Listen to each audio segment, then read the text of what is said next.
Derrière cette borne, le Philostachys bambusoides, notre champion. Il est très rectiligne, avec cependant certaines de ses tiges qui font des zigzags sur leur partie proche du sol. Son premier record, sa solidité, comparable à l'acier. Sa fibre résiste jusqu'à 3500 kg au centimètre carré. Cette qualité lui vaut d'être utilisée notamment pour armer le béton en remplacement des barres de fer. Il sert aussi à fabriquer d'immenses échafaudages ou des ponts.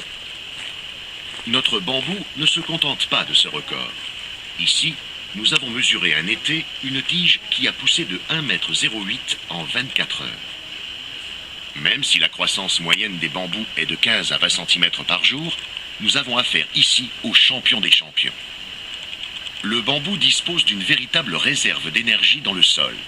Grâce aux rhizomes, tiges souterraines que vous apercevrez affleurer par-ci par-là, il peut produire en fin d'hiver de gros bourgeons souterrains qui vont donner naissance à de nouvelles pousses.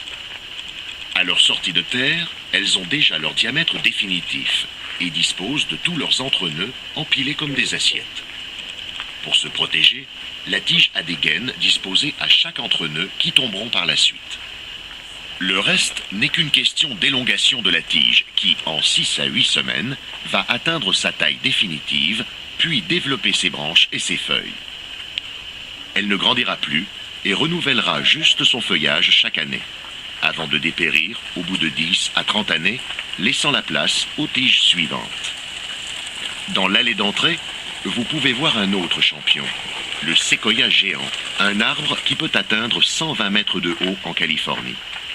Ceux que vous pouvez voir ici ont été plantés en 1861 par Eugène Mazel et culminent à plus de 50 mètres de haut. Avancez maintenant vers le Mas-Evenol pour découvrir un bambou très spécial. C'est en hommage au créateur de ce parc que ce bambou s'appelle Philostachys pubescens Mazel. Ces tiges peuvent atteindre jusqu'à 25 mètres de hauteur, avec une circonférence de 70 cm. Toutes, cependant, n'atteignent pas cette taille, car elles peuvent être récoltées dès leur sortie de terre pour être consommées. Au sol, vous remarquerez la présence de nombreux rhizomes. C'est grâce à ce maillage que les forêts de bambou résistent aux tremblements de terre. C'est par les rhizomes que les tiges aériennes du bambou peuvent avoir une croissance si rapide, en utilisant les réserves accumulées dans ceux-ci. On utilise aussi les rhizomes pour multiplier les bambous, car ceux-ci fleurissent très rarement et l'on ne peut pas avoir facilement de graines.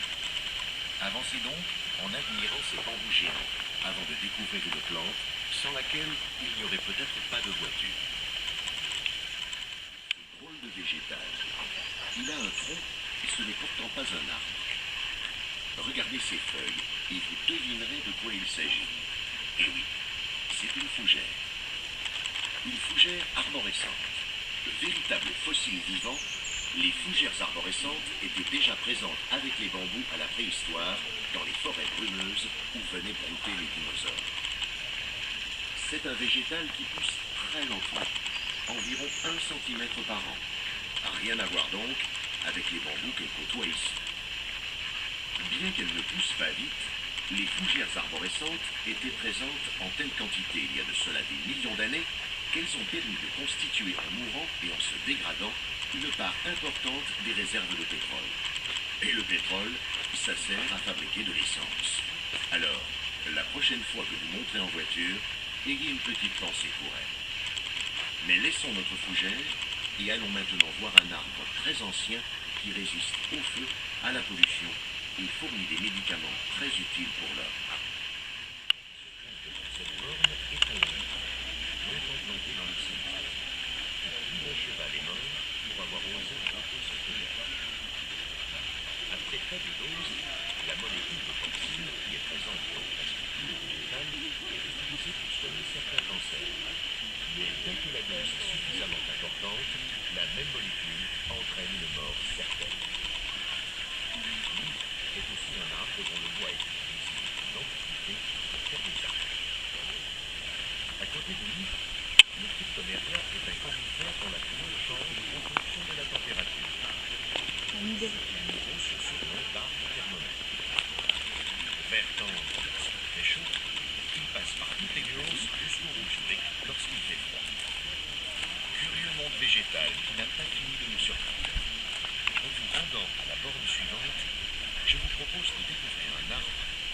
voyager à travers le monde entier, par-delà toutes les mers. Admirez cette coupe d'arbre. Observez les troncs qui sont parfaitement droits et d'une hauteur majestueuse. Ajoutez à cela que le bois de ces cyprès de Lawson est résistant à la plupart des insectes et champignons. Et vous comprendrez pourquoi ce bois a tant voyagé.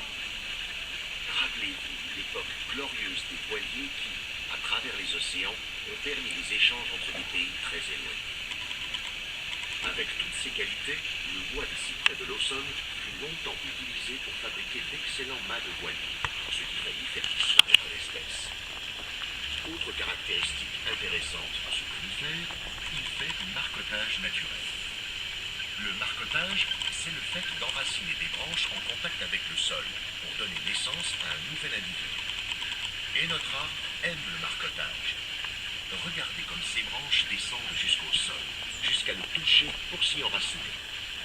Mais alors, observez bien l'ensemble de ces cyprès. Peut-être qu'Eugène Mazel, le créateur du parc, n'a planté qu'un ou deux cyprès, et que tous les autres ne sont que des marcottes de ces arbres d'origine. Amusez-vous donc à repérer les arbres qui ont le plus de chances d'être à l'origine des autres. Puis, rejoignez-moi à la borne suivante qui marque l'entrée de la grande forêt de bambous.